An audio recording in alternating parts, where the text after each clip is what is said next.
అందరికీ నా హృదయపూర్వక వందనాలు. చెమ్మగలిగిన దేవుని పిల్లారా, మీ హృదయాలు వెలిగించే మాటతో దేవుడు ఎక్కువ నీ మాటలు తీసుకొని మీ వద్దకు వచ్చినాడు కనుక మీరు నేను కలిసి ప్రభు మాటల చేత ఈరోజు మన హృదయాలు వెలిగించుకుందాం.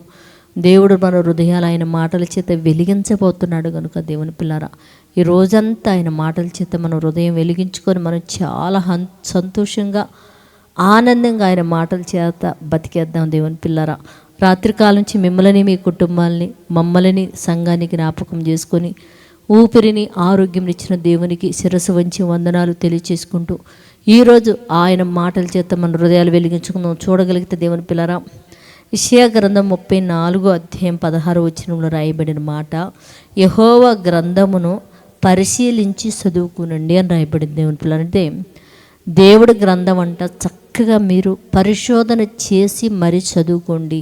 ఈ గ్రంథంలో మాటలు ఎవ్వరికి నచ్చినట్టు వాళ్ళు చెప్పుతుంటే విని మీరు మోసపోకుండా చక్కగా పరిశోధన చేసుకొని మీరు చదవగలిగితే, లేకపోతే చక్కగా చెప్పగలిగే వాళ్ళ దగ్గర కానీ మీరు ఉండగలిగితే మనమంట దేవుడు మాటల చేత మనము దేవుని పిల్లలు బ్రతికింపబడతాము.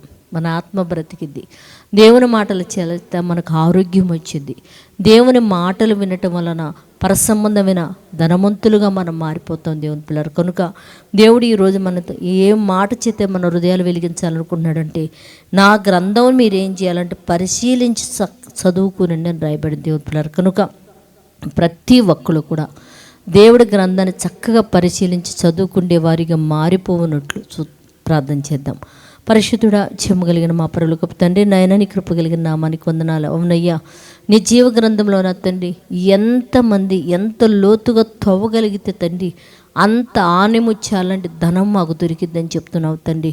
కనుక నీ బిడ్డలు పరిశోధనించి చక్కగా చదువుకొని నీ యందు ఆనందించి నీలో ఫలించే భాగ్యం బిడ్డలకు అనుగ్రహించి సహాయం చేయమని.